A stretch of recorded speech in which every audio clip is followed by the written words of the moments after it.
Hello, and welcome back to another April Update live preview, the content that we'll be deploying to Destiny next week. On April 12th, we're going to infuse this game with new things to do, new things to earn. We'll also be changing the way the Crucible and the Sandbox behaves, and that will be the theme of today's show. I'm Deej from Bungie. I will be your host, and I am joined on the subject matter expert couch by my old friend Lars Bakken. How's it going, Deej? It's so good to have you here. I'm very happy to be here. So if this is the first time that you're being introduced to Lars, I would very happily and friendly say, where have you been? Lars has been a perennial spokesperson for Bungie. You and I have been on many adventures together. To Germany. To Germany, to E3. We've survived battles, both foreign and domestic. Yes. And we were at the Red Bull reveal of That's Rift right. down in Los Angeles. Red Bull Rift show. That was great. Yeah, that was cool. So got to do some shout casting. Yes, exactly. In our way. Yeah, in our own special way, we did in fact get to do some shout casting, and we'll be doing a little bit of developer commentary also today. We're going to be hosting an all Warlock exhibition of some different modes in the Crucible, so that we can show you live exactly how some of the different weapons and subclasses in Destiny will behave after we deploy the April update. Yep. So before we begin, let's help ourselves to a little bit of room temperature water. You know, Deej, when I'm not designing video games, I'm drinking room temperature water. And room temperature water is never more delicious than it is out of an official Bungie mug available to all on the Bungie store. We're just goofing off. We're not really here to sell mugs. No, we're not. What are we here to do today? What are we going to talk about today? We're going to talk about some of the changes we've made. So I know people have been really interested in what we've been doing behind the scenes. We're going to talk about the resurrection or revive changes. So that's what you have basically in every PvE activity and also in the 3v3 PvP modes like skirmish and elimination and salvage. Trials of Osiris. Trials of Osiris, exactly. Okay. So we've got some changes there. Yeah. We've made some changes to the special and heavy ammo economies as well. Okay. And then we've also made a bunch of changes to the way the rewards work too, just across the board in the Crucible. And generally you've gotten some of those updates already, but we'll talk specifically about the Crucible stuff today. Yeah, and we've talked that Destiny is about to become a more rewarding game. That's definitely one of the goals of the April update. We've given a lot of information about the fact that there are many paths that you can follow as a player so that you can reach max light, which is now 335. That's right. Traditionally, getting people to play hard mode raids with you or playing Trials of Osiris or Iron Banner have been some really great ways to max your light, but there are many more ways to do that in the April update, and the Crucible is certainly a viable option for even solo players who aren't used to building a dream team to tackle some of those endgame activities. Absolutely. So we'll get into all the details. What should we tackle first? I think we should look at the revive changes because I think people are probably going to be pretty interested in seeing that. Okay. So we'll do that. We're going to, in just a moment, we'll cut to an exhibition that we're hosting right here in our studio. We have some players who are all suited up as warlocks, and they are playing in a test environment. So this is a very controlled environment where we can show off some of the different ways in which the game will behave. And you'll see interesting things like the fact that the game is set to last for 5 hours, which is not reasonable normally, but that's what clues you into it's a These are all for the purposes of science and demonstration. So Lars, you have a captive audience here. We're locked in what we call an educational ceasefire. Yep. So exactly what would you like for our warlock combatants to demonstrate right now? So the first thing I want to do is have the other team kill everyone but the main person we're watching right now. So they're going to knock everyone else down, see some thorn shots. There we go. We'll talk and about later. ceasefire. Okay, ceasefire now. Now we're going to have Victor, our guy behind the scenes. He's wearing Light Beyond Nemesis, which is the fast revive exotic. Yep. You'll notice a couple things there. First of all, he had to go in a little closer to get the revive. It took a little bit longer. And the other thing you just saw there, which Victor was trying to show us, is that even with the fast revive exotic, like Light Beyond Nemesis or Cresta Alpha Lupi, you can no longer sprint revive. Okay. So that's a big change for Trials players. Okay. So we're going to just give some extemporaneous commentary as these players duke it out. So on my mark, we will commence the fighting. Ready, aim, fire! Okay, and have at it, everyone. And look at that, he's down right away. So we have our warlocks. They're duking it out on skirmish. Reviving each other is a huge part of this game type, as the other game types you mentioned, Yes. 3v3 game types. Yep.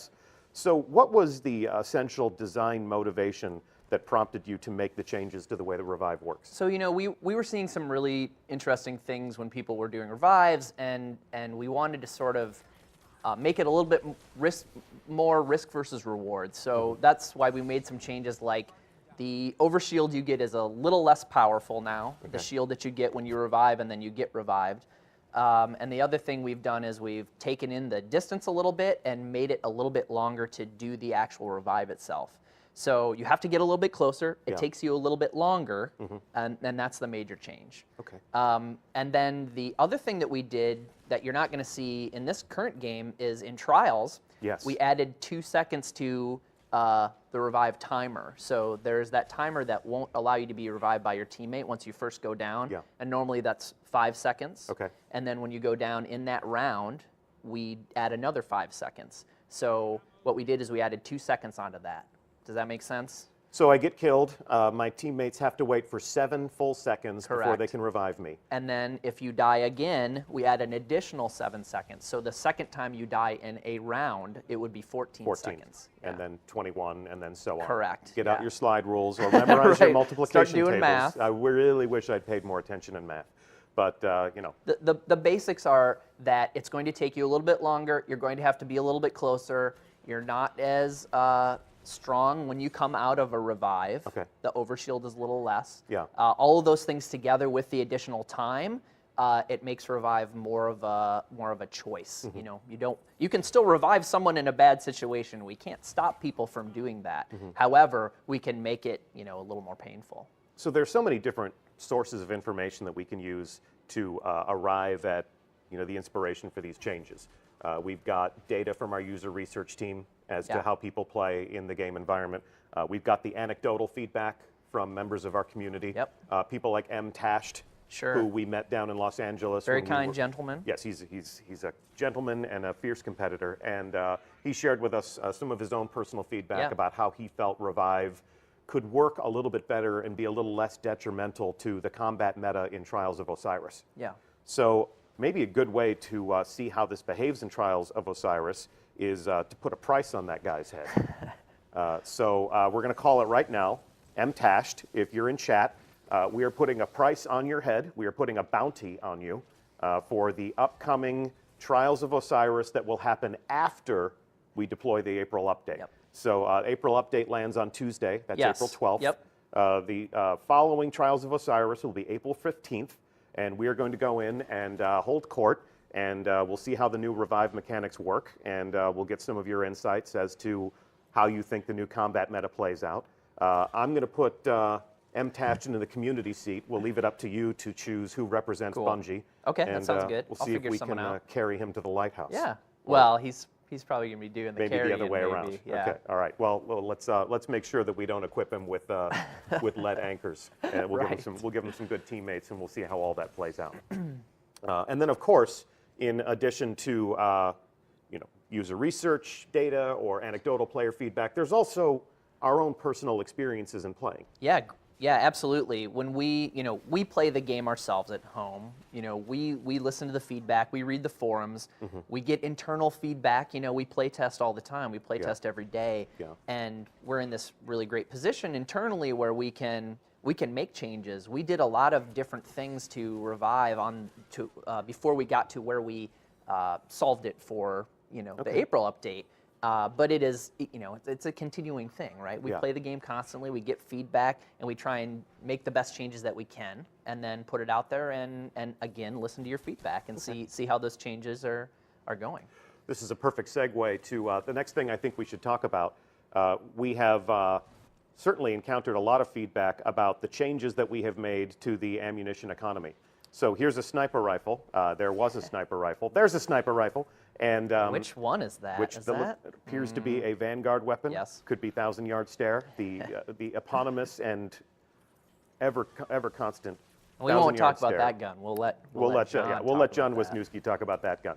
But that Warlock had special ammo on its character. And we changed the way a lot of that behaves in the game. I understand you're changing it again. Yeah. So what's up? So we went through some really interesting changes internally, and we started talking about when we released the last update and we made it so that special didn't spawn with the character in the 3v3 modes, what we saw, was that the community is going to use anything at their disposal to get around some of those rules, and we have exotics that get around those rules, and immediately that became the way to play. Icebreaker, with icebreaker, sidearms, and those are things those are inherent to Destiny, and they're good things in Destiny. And what we wanted to do is take a step back and go, okay, is there another way that we can control the special ammo economy that isn't, and the heavy ammo economy, which we'll talk about in a second, that doesn't do those kinds of things so players have to use exotics to get, or a sidearm or Give whatever. them options, let them choose their ideal loadout. Exactly. And so starting with this update,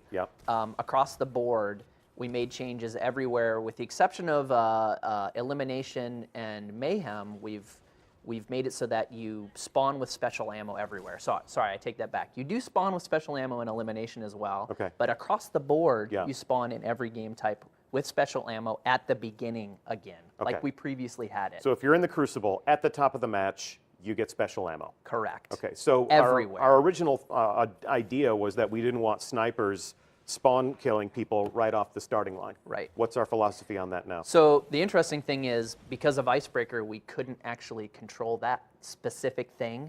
And so what we wanted to do was try and control it in a different way. So now special ammo comes in much later into the match. So it comes in 3 minutes in. You'll see the special ammo crates around as we're looking at this match that's going on right now. Special ammo comes in 3 minutes in, and then it comes 2 minutes after the fact. And that, in combination with all of the things we did with the Sandbox team, John, he's going to be on next talking about the specific things they did on the weapon side, the things that we did on our side to control the ammo, having it come in 3 minutes in, having the box then spawn additionally 2 minutes later, means that there's less special ammo in the match period. So choose your weapon carefully, choose your shots carefully. And we do find that if you're using, when we playtest internally, when you're using these changes and you're using a special ammo or a special weapon, you find that you have less of that ammunition now pretty consistently, and you're thinking, you continually have that thought, oh, I don't have special right now, I need to go seek it out. When is the next box going to drop? Sure. Okay, so talk to me about heavy. How's heavy different? So heavy is another thing that we, across the board, we wanted to, again, make it feel the same no matter where you go in the Crucible. It's going to behave similarly. So heavy only comes in once a match now. Really? It comes in at the 5-minute mark. Okay. And then it never comes back. So you get one chance. One chance. You get one taste. And so what we see with that, which has been really healthy, is that if you do have, very powerful heavy, Harold Coulom's Terminus, for example. John will talk about in a second what he's done on his side. Again, we worked with the Sandbox team to make changes, not just on our side to control the ammo economy, but those guys as well to control how ammo behaves in the weapons themselves. We wanted to sort of tamp down that stuff and not have heavy continually come back. Now again, if you're a fan of Mayhem, we're not touching Mayhem, how Mayhem comes in pretty continuously. We're leaving that alone because Mayhem is Mayhem. It's just designed to be explosive. It's designed to be exactly what you called it. Pure chaos. Pure mayhem. That's what we want. But everywhere else in the Crucible, we wanted heavy to only show up the one time. Again, that doesn't affect elimination or trials. So that still comes, when it comes. And that is? Once the first team to reach 3 wins, the heavy will show up. That's and then it never round. comes back again. It never comes back again. Correct. Never going to get it. Okay. And then as this round comes to completion, we'll see them enter the post-game. We'll see them look at their post-game Carnage report and see what rewards they get. Talk to us about what a Crucible warrior can expect from the Crucible all up in terms of how rewarding an experience it is. Yeah, so, we've heard the comments. We know that the Legendary stream was a little light. We've increased Legendaries across the board in all of the Crucible, and that's beyond what we're doing everywhere else. So the Crucible, like you said at the top of the show, is going to be a more rewarding place. Now, we're not going to change the way this screen behaves necessarily, and these are new characters, so we'll see. Awesome. This is a test environment. It's a test environment. Doesn't matter. Yeah, exactly. But people should know that they're going to be seeing more Legendaries. There's a bunch of things they can do to get themselves up to 335. Okay. So playing the shacks, the Shack's weekly bounties. Yeah. Completing that each week will get you to something that drops up to 335. Okay. Up to 335. Up to 335. And point of clarification, last week we talked about the fact that the weekly featured Crucible activity is one of the ways in which you can get one of the new Sterling treasure boxes. So in the lower left-hand corner of your director, on the top level of your director, there's always a weekly featured activity, yes. an invitation to say, come play Control or Rift or what have you. So if you play one match of that activity, you get a Sterling treasure box. But That's also, cool. Okay. yeah, nice, right? Yeah, here, have some, have some treasure. Have some treasure, have some loot. Then if you go and interact with Shax, he's got his own quest line. Yep. It refreshes on a weekly basis. That's more of an investment. Yeah. It is. It takes a little longer, and that's true. It's but not the just people one who match. really enjoy doing the Shacks weekly, Yeah. we wanted there to be a way outside of Trials, outside of Iron Banner, that was a weekly place for you to get drops up to 335. And the Shacks weekly is the way to do that. Okay. Talk to me about some of the other endgame activities that can also get a player to 335. So Trials of Osiris will get you up there. The wonderful treasure chest that's on Mercury. If you get to Mercury, we've also opened up what you can get from the Mercury chest now. I believe it drops armor and weapons, and those will drop up to 335. So, okay. And then the bounties themselves will drop up to 330. Okay. So if you do the bounties, they will drop up to 330. Treasure chest will drop up to 335. Yes. And the other thing we've done with Trials is we allowed you to repeat on a daily basis the, I think it's called His Eye Upon You bounty.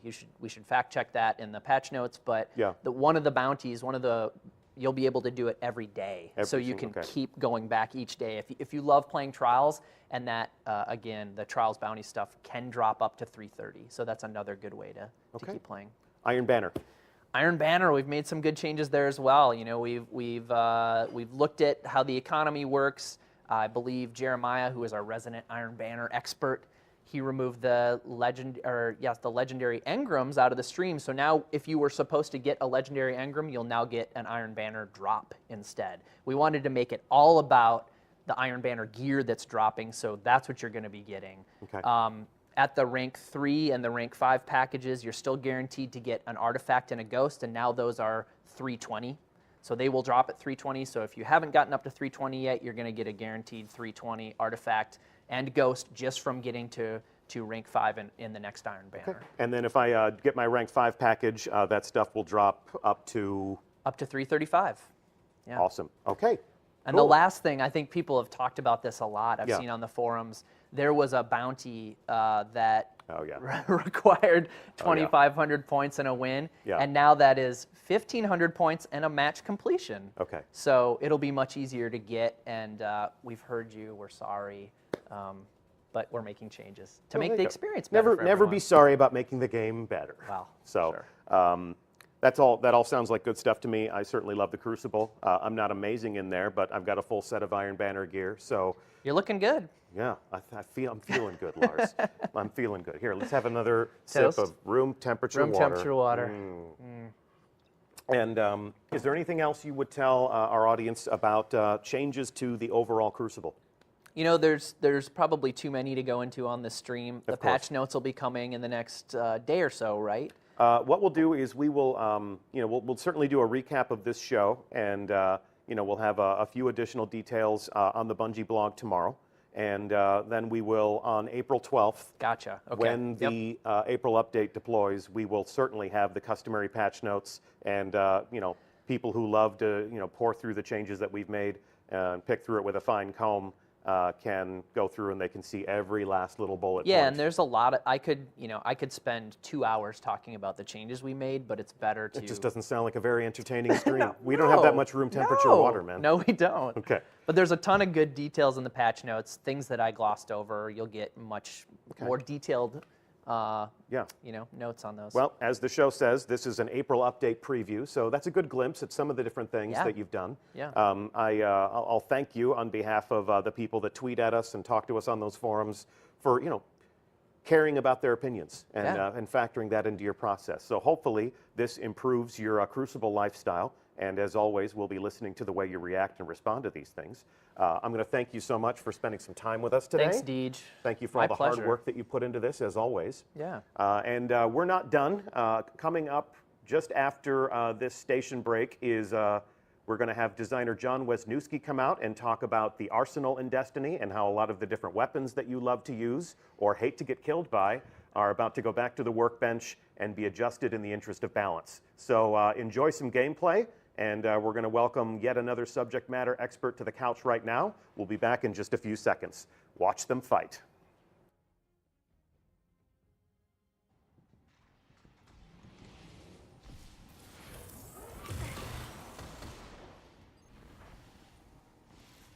You're in the lead.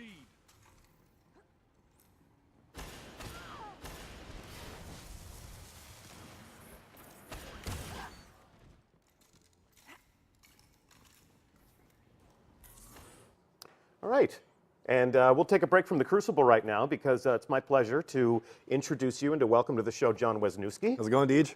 Good to see you, man. Good to be here. So for those members of our audience who aren't used to reading your weapon update previews, or the people who don't pour through the patch notes, give us a sense of what you do at Bungie. So I'm a designer on the gameplay design team, and I basically, my area is weapons. So I think of new weapons, I think about old weapons, I think about how weapons are behaving in all activities, and do a lot of planning and work to keep those fresh and new. Yeah, spend a lot of time in our test labs, getting punished by the PvP testers that we have participating in this Warlock exhibition. Yes, I do. Okay. Yeah. Good. Yeah, we certainly we play a lot here at Bungie to keep each other honest and to settle a lot of the debates that you all have on the forums. So that when they have conversations about weapons being overpowered, we go into our own labs, we participate in our own gameplay to see how we feel about all that stuff. Yes, we do. And today, you're going to tell us how we feel about all that stuff. I've got my magical clicker here. All right. So we're just going to run through a lot of the different categories of weapons, and John is going to give you a sense of what has changed and why we've made some of those changes. I'm going to pledge that tomorrow we'll publish a full write-up from you where you tackle every single archetype of weapon as well as some of the different weapons from the exotic and legendary catalog, and we'll give you all of the gritty details followed up by the full patch notes later. But today, here's an opportunity for you to get to know somebody who does this sort of work, understand how we think and how we approach this stuff, and just get a basic sense of what's coming. So we'll start with my personal favorite. We got the auto rifles. Auto rifles. What have we done to auto rifles? So auto rifles, so yeah, like you said, we'll keep this all short and sweet in the interest of moving on to some combat and seeing these things in action. Okay. And then, yeah, we'll have the full details published tomorrow. So yeah, auto rifles, what we're going to do is we're going to start with the high rate of fire style of auto rifle, which is like your Doctrine of Passing, your Armadius D, your Necrochasm. Your bullet hose, if you will. Bullet hose. The base damage is coming down just a tiny bit. Okay. And then to offset that, the low rate of fire, so your Suros Regime, your new Queen's auto rifle, her memory, the base damage is coming up a tiny bit. Okay. And these changes are not intended to move people off of these weapons. They're just intended to give you more options within the archetype. More of a logical counter for each other. Okay, cool. And what are we doing to the pulse rifles? Pulse rifles. So we're only touching the low rate of fire archetype. Okay. So in game right now, that would be like the spare change, and the base damage is coming up a tiny bit. Okay, so if slow and steady wins the race, you're going to make those bullets just a little bit more powerful. Correct. Okay, and then we have the hand cannons. Hand cannons. So all we're doing with hand cannons right now is we're increasing your ammo inventory. Okay. So we've noticed that in some PvP games where you're on a streak or you're using last word and just blowing through your ammo, you tend to run dry. And then in PvE encounters as well, more attrition style encounters like strikes and raids. People tend to be running dry as well. So anyone running a hand cannon now is going to have a significant amount more ammo in their backpack. Be less time spent running around the field looking for ammo. Nice. So a 6-gun is still a 6-gun, but you can reload it more often with what you have on your person. Correct. Okay. Deeper pockets. Yep. Fusion rifles. Fusion rifles. So this time, all we did with fusion rifles was we just gave them a blanket stability increase. So that's better stability across the board for fusion rifles. And what that means is that as the projectiles leave the barrel in the burst, you're going to get a less severe kick, which means a tighter grouping of projectiles, which means more accuracy. Cool. Sniper rifles. Sniper rifles. Constant topic of conversation in the community. So how are we addressing a lot of the things that they've said about the long barrel? A lot of people using sniper rifles these days. Yeah, using them as almost like medium-range battle rifles. Yeah, I think we saw some of that in the gameplay earlier. So yeah, that seems to be a play style that's settling in PvP right now, which is that people are using their snipers as sort of like close to medium range combat tools. The goals for a sniper rifle has always been, precision, long range, paced combat that rewards thumb skill with high damage to precision targets. Yeah. So we're leaning into that, and so to change the changes that we're doing for sniper rifles is, so there's zoom distance on scopes, and there's 3 scopes that are the shortest zoom distance, and we've pushed that distance out a tiny bit. So it's not very much, but it is enough to sort of shake up your usual sight lines a little bit that you're used to in PvP. So you can see further with those scopes now, just to sort of make go a little bit further. Those close range engagements a little bit more clumsy. Right. It's a give and take. So your close range, your ability to close range snapshot is a little bit harder, but with the range increase, you get a little bit more accuracy as well. And so that's just the long view, SLR-10, the ambush, and the short gaze that are getting pushed out a tiny bit. We've also added 2 frames of zoom time to the as you go from hip into zoom. So that's slightly slower. It's like just 2 frames, but it does make a difference when you're doing the combat sniping. And I know everyone out there is thinking, well, that's okay, I've got snapshot. Well, sorry to tell you that snapshot now grants you a 20% increase to your zoom time instead of 30%. It was 30%. This is the role of the sniper on the battlefield, though. I mean, they call that gun patience and time for a reason. Right. In a real-world combat meta, the sniper is not usually dancing around and jumping with a big, heavy gun. They're clumsy to use, they're heavy to carry, and it's all about the precision kill, choosing that right moment and putting your shots where they count. Right. Yeah. And then the last little change we made there is we reduced stability across the board a little bit on snipers, and so. Again, if you're lining up your shots and you're doing your combat breathing and taking your time, that you should feel unaffected. But if you're doing the rapid, trying to like 2-tap a body in PvP and get those quick kills, you're going to be it's going to be a little bit harder to realign on your target just a tiny bit. Big gun, it's got a kick. Yep. All right. Let's talk about some of the weapons in the exotic catalog now.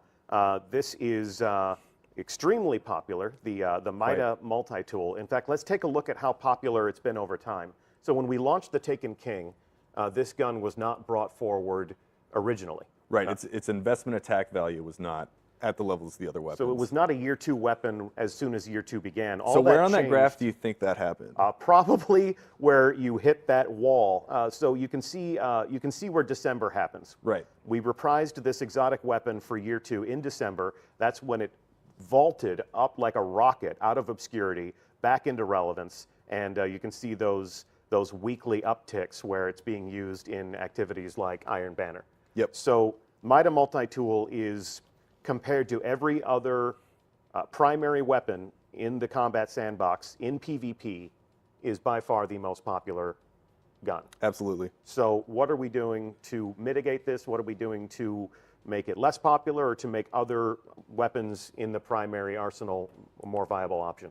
So the only thing we're doing to Mida is we're removing high caliber rounds as as unintrinsic property of the weapon. Okay. So other than that, the weapon still plays and feels exactly the same for the user to shoot. It just sucks a little bit less to be shot at with it. It's not going to disrupt your targets as much as it used to. So there's a little bit more opportunity to shoot back if you feel that's necessary, or disengage. Okay. And speaking of the popularity graph, the reason we didn't hit Mida too hard is because it is popular, and on the gameplay team we actually consider it to be a relatively balanced gun. Yeah. So we didn't want to hit it too hard. I don't use it. It's hard. It's hard. It's not a warlock, right, Deej? Yeah, it's not. Exactly. I wear Void Fangs. My entire Crucible strategy is get killed, respawn, throw a grenade. Yeah. Get killed, respawn, throw a grenade. Throw a grenade. You saw that one coming, huh? Yep. Okay. So up next, we'll talk about my own personal favorite, the Suros regime. Yeah. Check it out. The Suros. Like Darth Vader's Ferrari. So by proxy, because the Suros is in the family of low rate of fire auto rifles, it's got a buff. So it's going to be a little bit better. Yeah.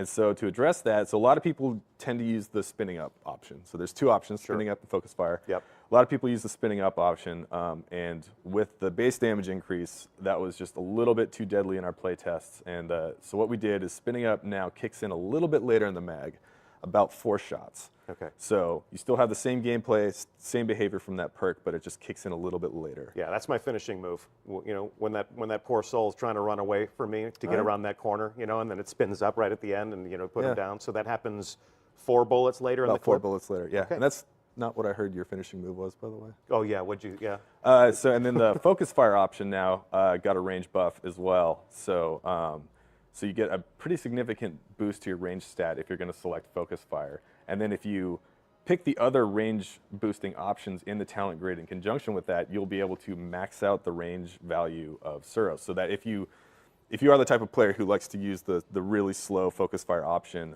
you can use range to your advantage now. Okay, cool. And moving right along to the Hawk Moon. Yeah. Simple change with this one, made a big difference. We just increased the range a little bit, so now the effective range has gone out, and the general accuracy of the gun is a little bit better because of it as well. Okay, cool. And it's Cowboy Cousin, the last word. The last word. What happened to the last word? So I'll just come out and say it. We took the damage down on last word, and that's only in the last word perk. So it's the perk on the grid called the last word. Yeah. That perk gives you bonus damage, bonus stability, bonus accuracy, and bonus aim assist when you're firing from the hip. So yeah, that's pretty pretty mean. And there's a whole bunch of players out there who've gotten really good at hitting headshots from the hip with this gun, and with that damage boost, that turns into a 2-shot kill in PvP at a full auto hand cannon rate of fire. And the time to kill is just a little too fast. So we pull the damage off. It's still a 3-shot kill. You still get the aim assist. You still get the stability. Yeah, still sounds pretty mean. We will take a look at how it performs in our all Warlock exhibition here. We'll throw them into some Rumble combat, every Warlock for themselves, and we will prove. Please do not panic. Please do not flee. We'll prove that the last word is still a viable option. What's next? What is next? Look at that. Everyone's favorite weapon to get killed by. It's the pointing thorn. right at my head. Yeah, look at that. It's pointing right at your head. It's like, okay, now you're now being held at Thorn Point. Check that out. So talk to us about the Thorn. What have you done? So first and foremost, I should say that there's been no investment attack value increase on Thorn. So it should be still considered a year 1 weapon. Still a year 1 weapon. Still year 1 weapon. Okay. However, no one's really talking about it. No one's really using it. Yeah. So we did want to get some more eyes on the gun, some more hands on the gun. So we're talking about like damage increase, increasing the magazine, slightly speed up the rate of fire. The poison lasts a little longer, does more damage. Cool. I'm totally joking right now. He's completely kidding. He's completely kidding. What did you really do to Thorn? So we minimized the dot damage. So the dot's the damage over time. So each pulse is going to do the absolute minimum damage we can do in PvP. Okay. We reduced the duration of the pulse. So instead of doing 6 pulses, it now does 4.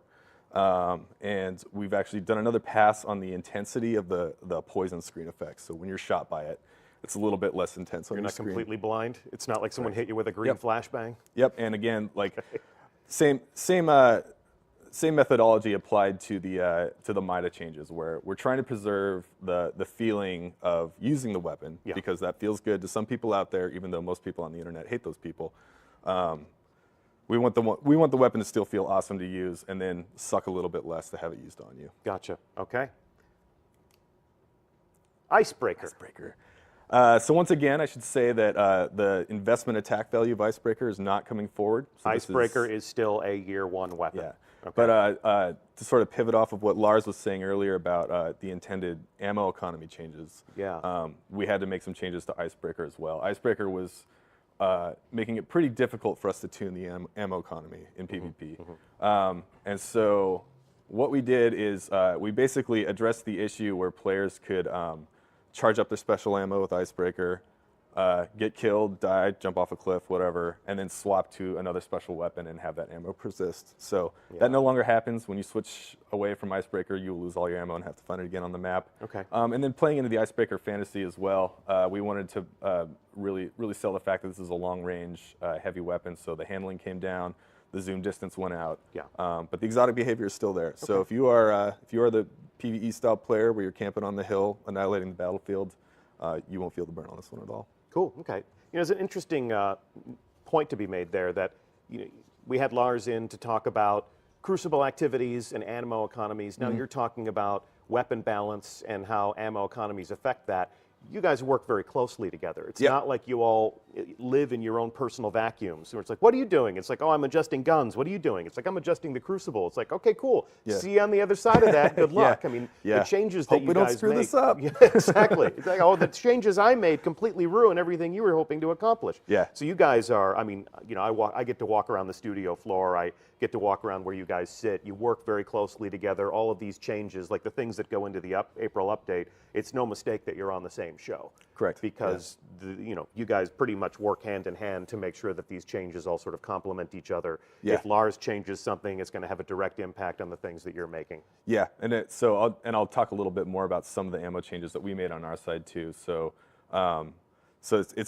it works the same way across the board. So the same thing with sidearms. Like if you swap away from a sidearm, then you're going to lose your special ammo. You have to re-find the ammo on the map in order to power up whatever weapon that you switch from. And then the total inventory amount for heavy machine guns, sniper rifles, and shotguns got reduced across the board as well. So you won't be able to carry as much in your backpack. So in some PvP games, some players are really good at controlling the spawn rate of ammo crates, and they're able to run around and grab ammo and be pretty stockpiled. So we've limited the amount that they can stockpile, and then to offset that change in PvE, we've increased the drop rate of special ammo bricks. So in PvE, you'll have less in your backpack, but you'll see more bricks drop. You know, a constant question from the community is why not just let PvP be its own thing and let PvE sort of exist independently? Why do you try to balance weapons so that they behave exactly similarly in both areas of activities? Speaking to that, so there's really just sort of like a high-level global philosophy we have about Destiny design, and to me personally, I think it's one of the greatest things about our game, which is that your Guardian is your Guardian everywhere you go. So every activity you go into, you're bringing the same tool set, and it behaves the same in those areas, and I know what to expect. When I achieve body memory with that weapon, I'm never going to be surprised. Like, that never happens in the Crucible. It's like I was up against a raid boss, the chips were down. And it's not always one-to-one, but we try to keep it as consistent as possible. And we want, like, for example, like if you throw your grenade and you know about the detonation radius of the grenade, like you want that to be consistent regardless of what target you're throwing it at. And you just really want to build a lot of muscle memory and fluidity with your loadout regardless of where you are. Zen, if you will. Zen. Okay, cool. And then let's see, let's round this out and let's get into the Crucible to visit with our Warlocks and see how they're doing. Dreg's Promise?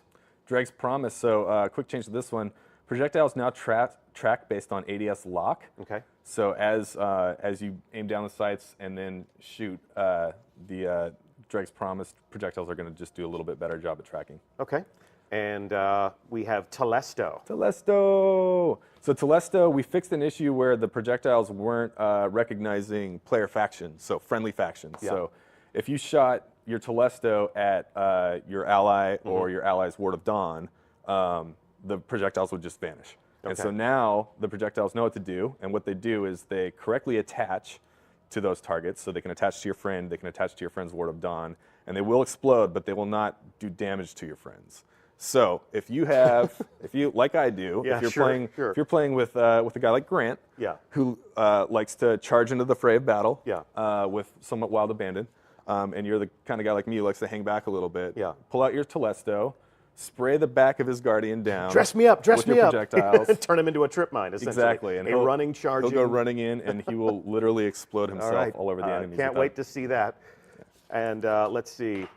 We'll need to take a look at this. Let's take a look full screen at the 1,000-yard stare. Easily acquired through participation in the story campaign, courtesy of the Vanguards. Let's take a look at this. This is the most equipped special weapon in the history of our living social world. It's definitely a popular Destiny sniper rifle. So what are we doing about this? It's everywhere. That graph kind of speaks for itself as the thing that most people are using right now. And I think there's a lot of reasons that people have gravitated towards this weapon. And I think one of those reasons is that you know, a lot of people have farmed this weapon. They've been trying to get a really good perk roll, and they've found that, and they like it, and it's what they want to run. And we don't want to take that away from them. We absolutely want to honor that. But at the same time, it's my job to make people feel like they have options, right? Yes. We don't want loadouts to stagnate and sit on any one weapon for too long. Okay. So all we're gonna do is we're just gonna remove a couple bullets out of the inventory. So again, piggybacking on top of the sniper rifle change, your 1,000-yard stare is gonna have a little bit less ammo inventory, but other than that, that perfect perk roll that you've gone out there to find and use is going to be consistent. It does have a stronger scope too, though. So I'm looking more across the room instead of just across the way at the dude that just ran around the corner. Correct. So it's a longer range weapon now. It is. It does subscribe to all the sniper rifle changes. It's not a battle rifle. Yep. But I'm sure you'll find a way to use it because you're awesome. Here we go. King's Fall weapons, including this heavy. Yes, the Quillam's Harrowed Quillam's Terminus and Quillam's Terminus. Yes. Two guns that are basically the same. Okay. So tongue twister with a trigger. So we basically reduce the inventory on this gun. Okay. So you're going to get less bullets. I'm sure there's plenty of PvP players out there who get killed 4 or 5 times by the same guy with the same ammo brick. That thing again? Yeah, I've seen a lot of just feedback on an about insane streak. Yep. So now your options are wait it out because he doesn't have as much ammo anymore, or get good and kill him. Sure. Yeah. Get good and kill him. Yeah. Words to live by. And then as far as the rest of the King's Fall weapons, we did a global increase on reload speed, so they're all going to reload a little bit faster. Yeah. And Anguish of Dristan, the assault rifle, got a small stability boost as well. Okay. But yeah, let's go to some gameplay now. Yes, we take you live to our Crucible exhibition. They're playing Rumble, so it is every Warlock for itself. And we're taking a look at Suros regime, so what would you point out here? So I'm not sure which style they're running on this one right now. If you want to shoot for a little bit so we can see that. Oh yeah, so that's the focus fire style. And as you can see, bam, range now to your advantage. Yep. So you probably want to hang back and take a little bit more slower paced combat, do a little bit more range with this guy. Heavy ammo's up. How often does heavy ammo spawn now in Rumble? It spawns, what, after 5 minutes? After 5 minutes. Once during the game? Yeah, I believe is what Lars says. Okay. So or whatever Lars says. Yeah, whatever Lars said. So here we go. Here's now we've got Thorn. So as you can see, they're doing less damage, and that the pulse disengages a lot sooner than it used to. Yeah. Those were some missed shots. That Warlock was fighting a good fight and jumping all over the place. So let's take a look at a cleaner engagement with the Thorn. Yeah. So he got 2 stacks on there, so it still stacks. But yeah, as you can see, the poison wears off a lot sooner than it used to. Mm-hmm. So it does a really cool thing where it still it feels the same to use that gun. You're still getting the same benefit. Yep. Good kill. But those poison ticks rarely actually kill the guy now. Mm-hmm. The victim doesn't feel like they're on timeout for so long. They don't feel like they have to sit around. Yeah, we're still in a good run here. It eliminates the I believe it was like a 2 or 3 body shot kill that you could get with those things. So that doesn't happen anymore. But you still get the great benefit of putting the poison damage over time on the guy, and then seeing the damage numbers tick through walls. But also because it disengages now a little bit faster, is that you sort of get a hint of where they might be going to disengage. Okay. But it doesn't give you exact positioning anymore. As long as that person keeps disengaging, they have a much stronger chance of getting away and being able to fight back. So there's the Thorn. There you have it. We saw some interesting things there. I saw the Thorn shut down a Storm Trance. There was some good kill streaks there. Yeah. And so this player should also have Thiessen in their special slot. So this is we can look at the fusion rifle changes here. Okay. Fusion. So yeah, just across the board, your shot grouping is going to be much more tighter on these guns now. They'll be a lot more accurate, a little bit easier to predict where your burst is going to land. Okay, cool. What else can we take a look at here? What else? Oh, here we go. Here's the last word. We go, last word. Please still be awesome. Please still be awesome. Yeah, easy to hit the guy when he stands still. Yeah, indeed. Not so easy when he's jumping around and punching you, finishing you off with a fusion rifle. All right, let's see a last word kill. Just for all those people out there with the soul of a cowboy. Let's restore their pressure hope and their or anything. faith. Oh, here we go. Here we go. Back up on the horse, cowboy. Back up on that horse, cowboy. Here you go. Oh, and what a time to reload. Yeah. There we go. And whoever that was a great sport. But yeah, it's still a nasty weapon. Still doing some work. There you go. So it still moves the needle. Experiences are purely anecdotal. You know, these encounters could play in all kinds of different ways. But yeah, we've done a lot of play testing, and this is still extremely combat viable tool. Okay, cool. And so, and then in his special slot, we've got the 1,000-yard stare. There it is. And he is running the short gaze scope. So this is one of the scopes that has had their zoom pushed out a little bit, and there's an extra two frames of zoom time as he's zooming in. I am not a sniper at all, but it still feels really clumsy to me in that small hallway. Here, it's a better suited weapon. Yeah, and then earlier, when he wasn't on the spot, we actually saw some close range combat sniping on Exodus Blue with this thing that I think will prove that it's still possible. It's just a little bit less responsive. Okay. And if you want to get the same gameplay that you have now, you just got to back up a little bit. Okay. Let's take a look at the spare change. So this is the lowest rate of fire pulse rifle. Okay. So these damage on these ones came up a little bit. You are going to increase. So it's going to be a little bit more consistent to get I should say two burst headshots. So if you land all your headshots in 2 bursts, you could sometimes kill a Guardian depending on his armor stat. Jesus. Okay. And now that's a little bit more common. So again, we're encouraging people to aim for the head. And then, your cleanup kills and team shooting is going to be a little bit more effective this time now too. And it took a grenade to stop Bonnie's kill streak there. All right, and then let's take a look at.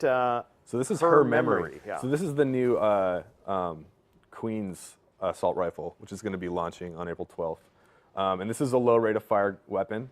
I believe this perk roll might actually have focus fire on it as well. So this is going to be super slow. Yeah, really slow. This is basically like your baby Suros, but it is pretty nasty. These things are pretty effective now. So I'm hoping this makes some of the auto rifle players feel like that they have options aside from Doctrine of Passing. You should have just called it Baby Suros because that sounds adorable. Baby Suros. Can you imagine? You're just like, I got a Baby Suros. It drinks Guardian tears, not milk. Exactly. So yeah, these are going to be like hopefully more people will adopt these guns. I would love to see that. All right, and then our last sampling of weapons here in this loadout. So yeah, this is the Doctrine of Passing with slightly less damage. I really want to emphasize that it was slightly less, so that if you get a bead on a target and you're pretty much locked in on them, you're still able to melt them pretty quickly. It's when you get out of the effective range or when you're trying to engage multiple targets, or like you saw there, if you're having a hard time like actually getting your reticle on the target, it's going to be a little bit less lethal. And it's just meant to sort of like smooth out some of the edge cases and make this gun a little bit less dominant, but still an effective combat This tool. has definitely become one of those polarizing weapons. I see Doctrine of Passing enter the conversation often. And it's either, I love using it and I have it equipped, or I hate getting killed with that gun. And, we're on a good kill streak here. It's working better up close, although, the Stormcaller is a nasty, nasty beast. Sure is. And we'll find out exactly what is about to befall that Stormcaller in just a moment when we bring Grant out to sit on the couch. And then last but not least is our new Drake's Promise. So yeah, the way this works is very similar to the tracking perk on rocket launchers. So as you aim down the sights, you will acquire a target, and then the projectiles will lock to it. So you want to aim it. Definitely want to aim it. Unlike the rocket launcher tracking perk, there is no audio. So if you're familiar with like Truth and you can aim down the sights and you sort of get that beeping audio, it lets you know that you have a target locked. There's nothing like that for this gun. You just have to trust. But it is Greg's promise. Greg Pang, our weapons designer, he worked on this. It has become Greg's promise. He did a great job. There has been a little bit of work on the projectiles because once we did the new locking stuff, it was extremely, extremely good.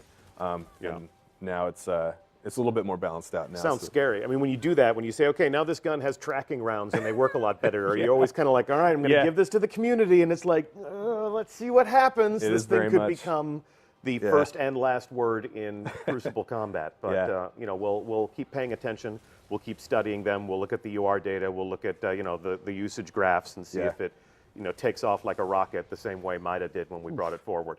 Yeah. But if you're playing in the Crucible, we are watching you and we are studying you, and we're reading the things that you're talking about on the forum, and these are the conversations that we have internal. So while we may not respond to every single tweet talking about weapons, Noosk and the people who create and design these things are always studying you and hoping to better serve you as a player. So Yep. the April update's doing some great stuff in that area. We'll see how people respond to all of it. There's always another game update after this one. Oh, so yeah. Oh, yeah. it'll My work is never done. Yeah, fashion is never finished. Yep. John, thank you so much for being on the show. Honor. And we're going to take a look at the Warlock exhibition here for just a moment, and stick around. Our next subject matter expert will be Grant Mackay to talk about these Warlocks and the way they're fighting each other.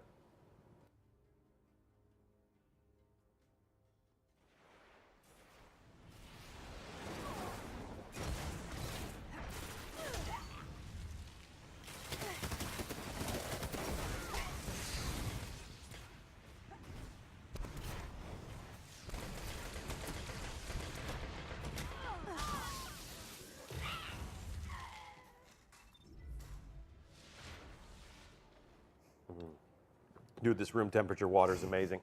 Didn't bring mine. You got to get yourself some of that. Right. So welcome to the show. Thanks. Grant Mackay, everyone. This is a newer member of our gameplay team. Correct. It seems like just yesterday, although it wasn't, that I showed you around the studio and I was joking around. I was like, oh, so you're the man who's here to nerf the Hunter. Right. Back then, the Hunter was a constant topic of conversation. Since then, we've seen some other subclasses come up and go out of, sort of the main conversations. When we first launched the Taken King, it was all about the Solar Titan and those hammers. When you heard that anvil strike, it was just like the only thing you would do is run. Now the Stormcallers are very much a thing that people are talking about. How do you react to those sorts of conversations? What are the things you think about when you take a look at the way subclasses balance each other in the sandbox? Well, mostly after you gave me so much trouble about the Hunter, I just kind of looked into what you played and decided to nerf that. Oh, okay. Thank you Right. so much. So it's my fault that we're having a Warlock design pass. It's not today. actually, yeah, so I was gentle, as you asked on Twitter.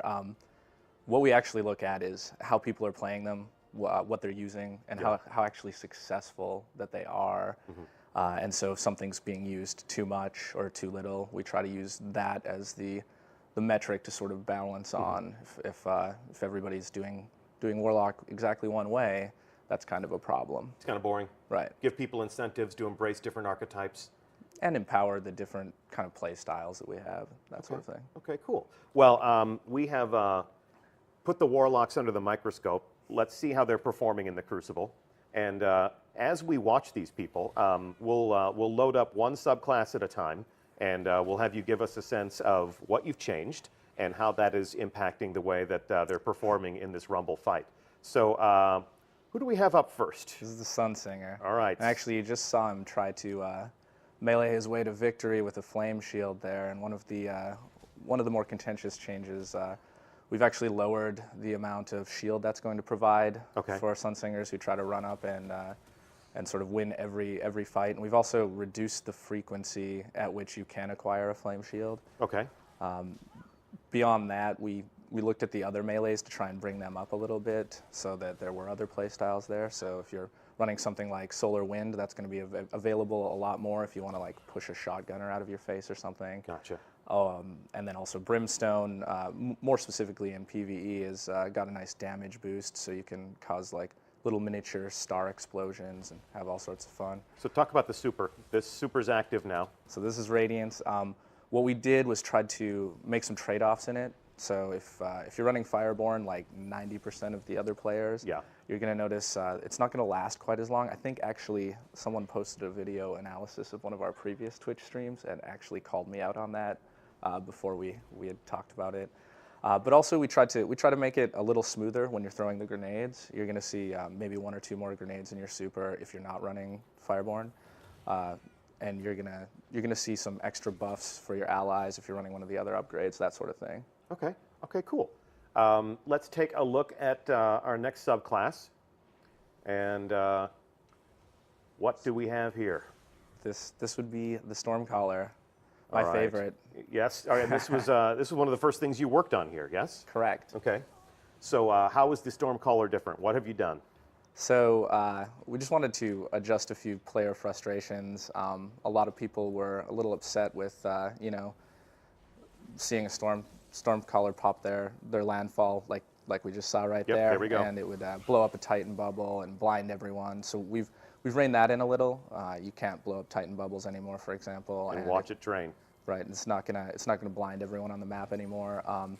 Also, the builds that some people were running, where they chose all the perks to make their Storm Trance last essentially, you know, half the match or whatever it was. Yeah.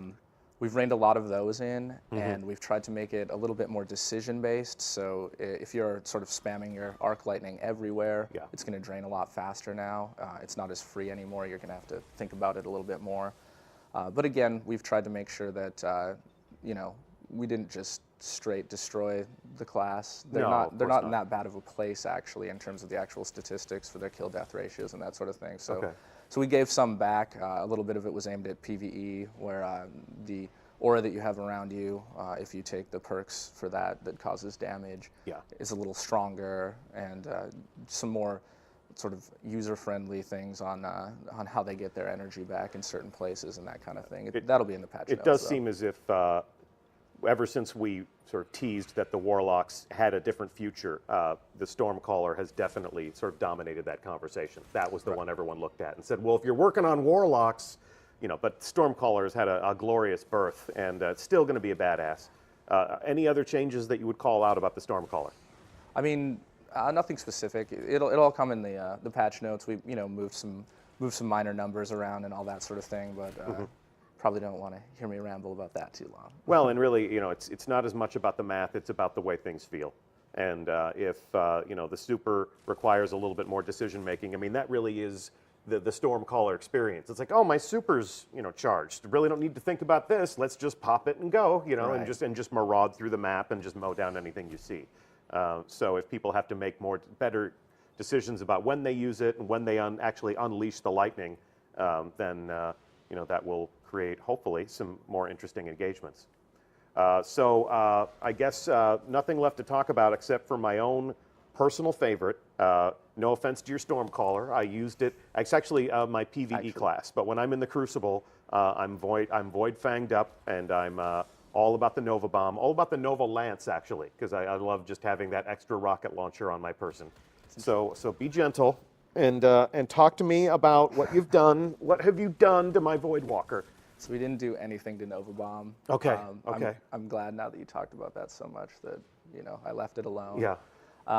What we did try to do was emphasize a sort of gameplay personality that the Voidwalker has. So they're lagging a little bit behind the other subclasses in terms of output. Okay.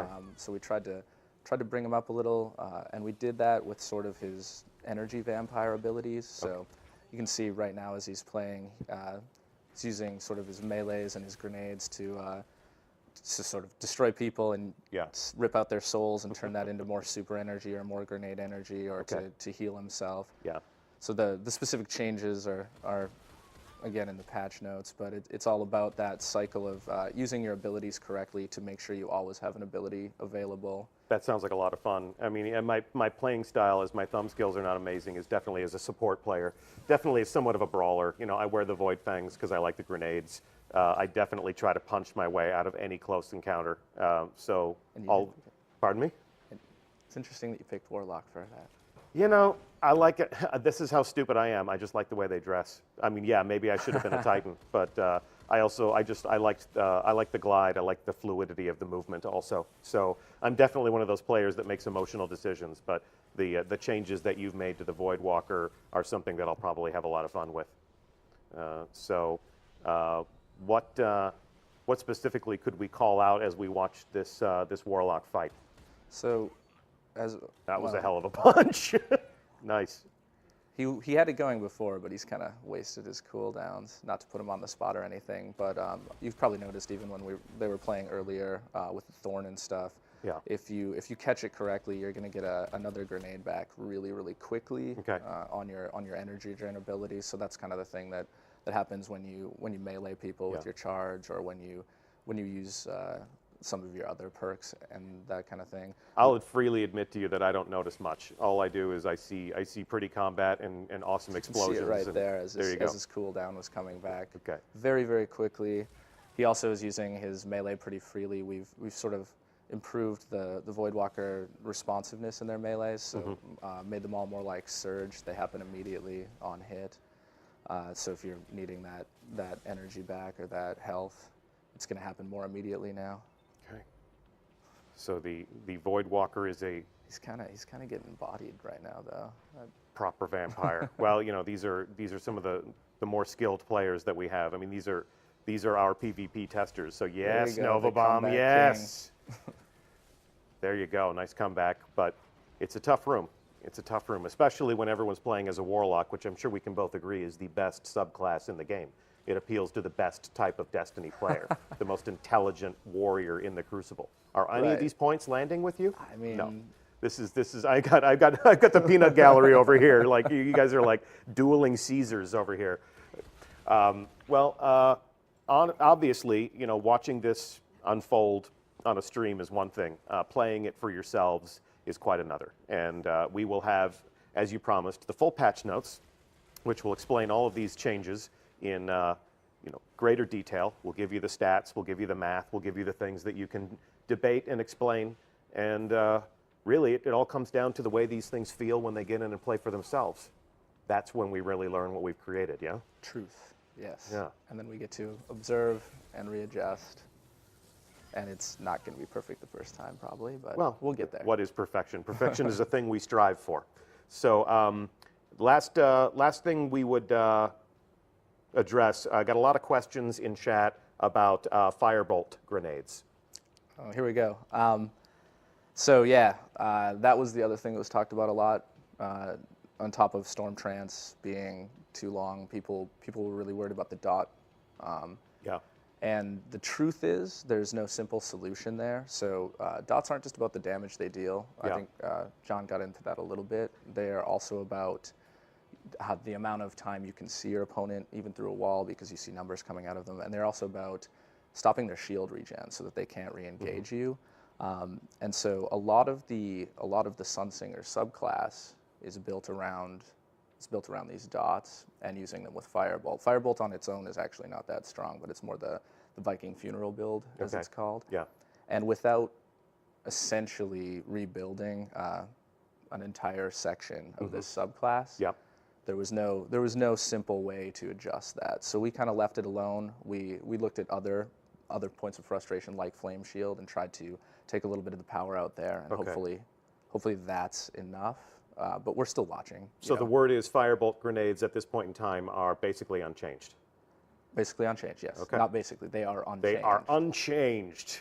All right. Well, every Guardian needs to have something that they're good at, and firebolt grenades remain a menace. Did you just call out the people that rely on firebolt grenade? Is that what? No, I'm not calling out anybody. Hey, yeah, I'm not. You play the game the way you want. I basically admitted my crutch, so you're certainly welcome to yours. Right.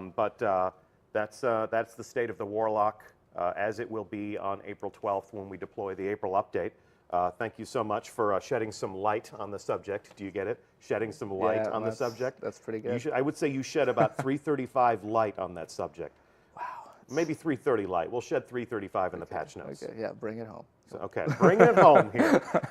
That's really everything that we have to talk about on the third and final live preview of the content that you'll find in the April update.